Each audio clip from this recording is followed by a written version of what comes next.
Welcome to Night Shift Horror Stories, the ultimate hub for all things terrifying. Here, we dive deep into creepy stories, spine-chilling mysteries, haunted places, and everything that'll keep you up at night. Whether it's real-life encounters or urban legends, if it's scary, we talk about it. Grab your popcorn, turn off the lights, and join me as we explore the dark side together. Don't forget to subscribe if you dare.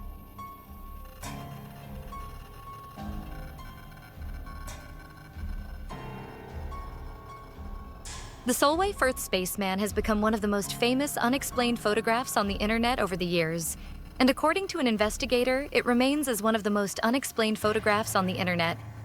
It was a beautiful Sunday afternoon on May 23, 1964.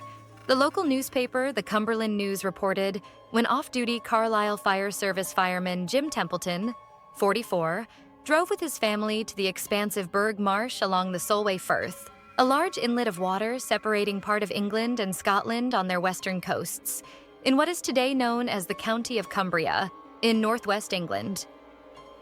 When Jim Templeton was out walking in Solway Firth in Cumbria in 1964, he took a photo of his young daughter in a meadow, but when the film was developed, he spotted something that shouldn't be there. What looks like an astronaut can be seen looming over Jim's daughter, but the photographer has always been adamant there was nobody else in the frame. Kodak vouched for the authenticity of the image at the time. This entity was subsequently featured on the front page of the Cumberland News on June 12, 1964, with the figure dubbed the Solway Spaceman. The Templeton family denied the presence of any such person, and neither the police nor Kodak experts could solve the mystery of the spaceman who photobombed their picture. The photograph spawned national and international frenzy as people attempted to prove or debunk Jim's picture. However, 6 decades later, it remains in question.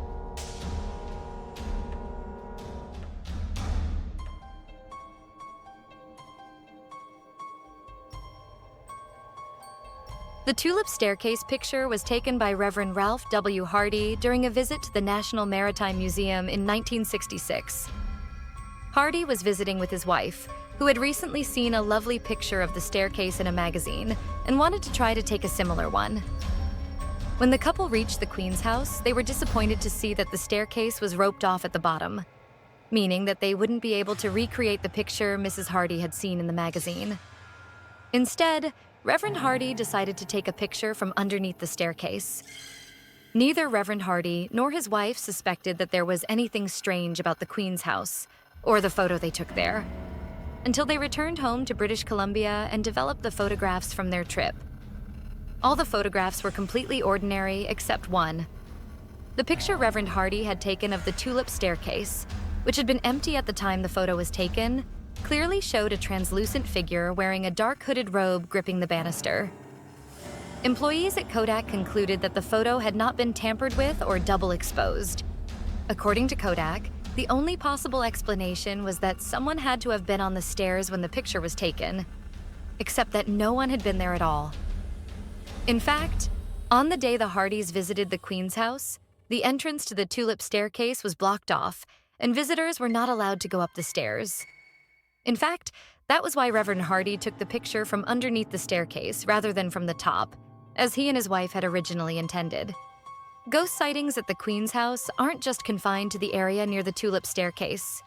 Employees believed the museum is teeming with ghosts. The manager of the Queen's house, Maria Blasinski, says that employees have been reporting strange things happening in the museum after hours for years. Security guards have had numerous inexplicable experiences in the passages underneath the museum, including phantom taps on the shoulder and doors slamming shut of their own accord. One guard was reportedly unable to open a door in one of the below-ground passageways, so they went to ask a coworker for help. When they returned, the door was nowhere to be found.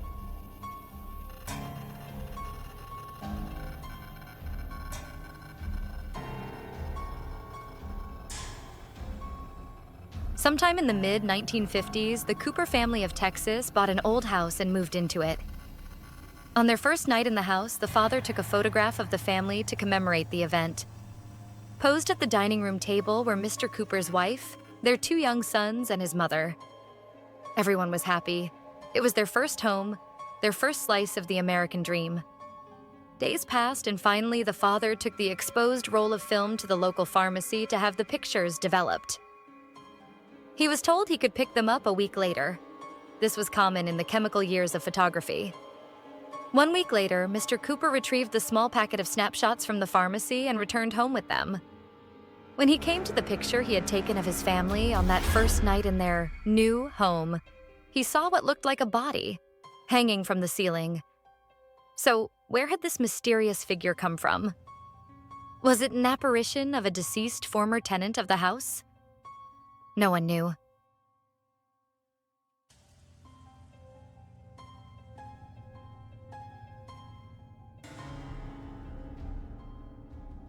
Three Men and a Baby is a comedy from 1987 that involves three bachelors suddenly having to watch over a baby.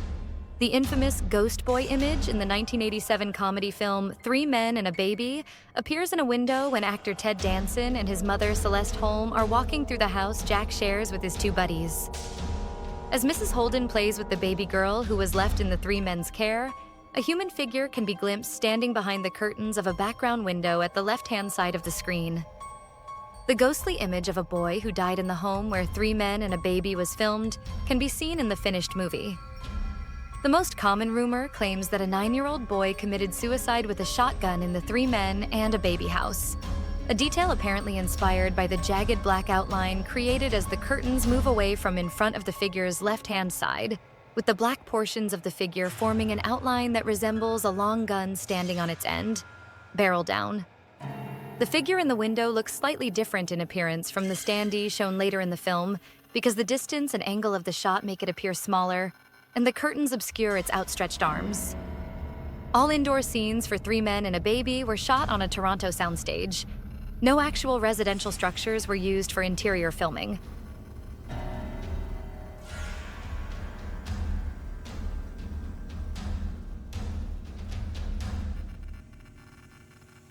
During a routine photo shoot for Country Life magazine, Captain Hubert C. Provand, a photographer working for Country Life magazine, and his assistant, Indra Shira, were photographing the hall for a general article, and seemingly had no intent to cover the spectral legend, only to find what appears to be an eerie, spectral presence in the picture once it had been developed. After taking an initial photo of the hall's grand staircase, they were making preparations for a second, when Shira saw the gradual formation of a vapory form gradually assuming the appearance of a woman. Upon Shira's instruction, Provand quickly took another photograph, and, upon development, the infamous image of the Brown Lady was revealed. Instead of the supposed planned article on Raynham Hall, Provand and Shira's experience, complete with photographs, was printed in Country Life on December 26, 1936. When the image was published, it caught the attention of paranormal researcher Harry Price, who vouched for its authenticity after interviewing the photographer. As is the case with many of these old English manors, Raynham Hall is awash with ghost stories, some predating the creepy photo, and others coming to light afterwards. Many revolve around the legend of the Brown Lady of Raynham Hall, who some believe is the ghost in the photo.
This image, dated November 1941, shows a crowd at the reopening of the South Fork Bridge near Goldbridge, British Columbia.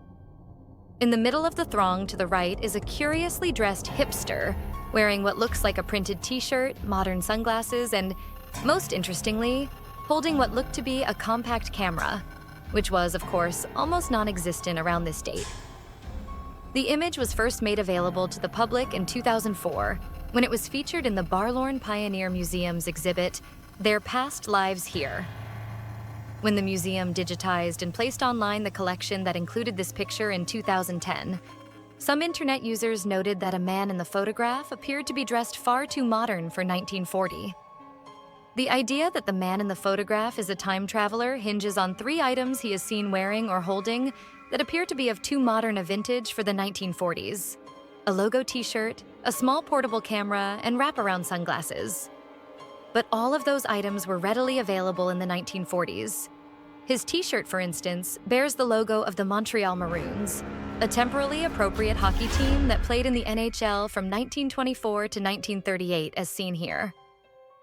Glasses with protective side shields were also available in the 1940s. While this style of eyewear was not yet widespread, it is more plausible that the photograph shows a man of his time with unusual fashion sense, rather than a time traveler. The final nail in this time traveler's coffin comes to us courtesy of Kodak. While many viewers assumed that the camera that the man is shown holding is simply too small to have existed in the 1940s, Kodak did in fact make several portable cameras that small, which were available beginning in 1941.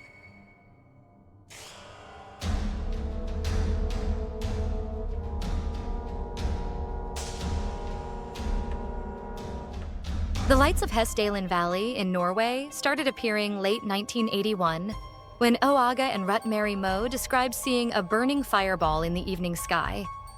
A strange light phenomena with multicolored illuminations standing or floating about ground level has been reported at the Hessdalen Valley in Norway since the 1940s. The lights have been a big hit with tourists in Scandinavia, especially between 1981 and 1984 when activity was at its peak. During this 3-year period, the spectacle occurred more than 20 times per week and has been photographed by countless onlookers. Local people reported seeing the Hessdalen lights down in the valley, sometimes close to their houses. Despite the masses of pictorial evidence, scientists and researchers have failed to settle on an unequivocal explanation for the illuminations. Some believe it's caused by a cloud of ions and electrons, but further study is needed. Local people reported seeing the Hessdalen lights down in the valley, sometimes close to their houses. The Hessdalen light phenomenon soon became known to the broader public, thanks to newspaper articles, magazines, and photographic media, internationally. People arrived in the valley hoping to see the lights for themselves, and many of them did.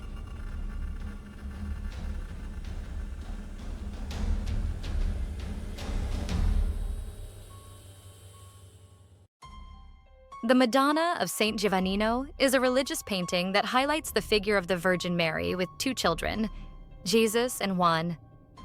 The painting dates from the 15th century and was painted by Domenico Ghirlandaio, where, behind the religious image, a strange flying object with flashes of light can be seen in the upper right part, and below a man with his arm raised, looking at it. And the man has his arm raised as if he were trying to block the sun to see better the object that is in the sky. This painting is more than 500 years old and dates long before any man-made flying machine was developed. Perhaps our artist had some knowledge about strange phenomena that his contemporaries may have seen in the sky, and because of this, they associated it with divine images. And for that reason, without words and symbolically, he decided to express it with his brush. What could have led Ghirlandaio to paint something so special that it captures the attention of the man and his dog over the presence of the Virgin Mary?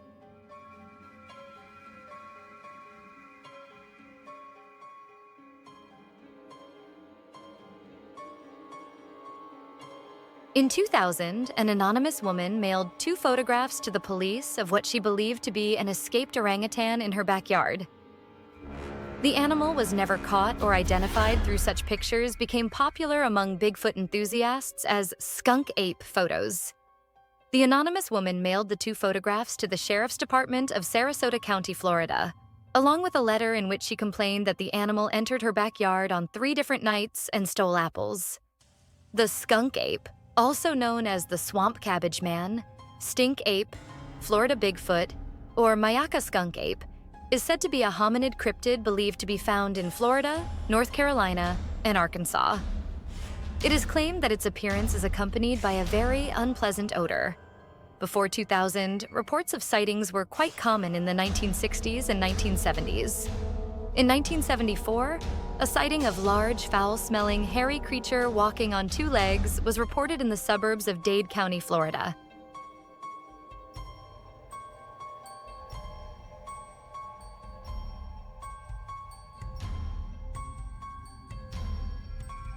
The mystery of the babushka lady has captured the imagination of conspiracy theorists and amateur sleuths for decades. There are many theories about her identity, and each one adds a new layer of intrigue to the story of the assassination.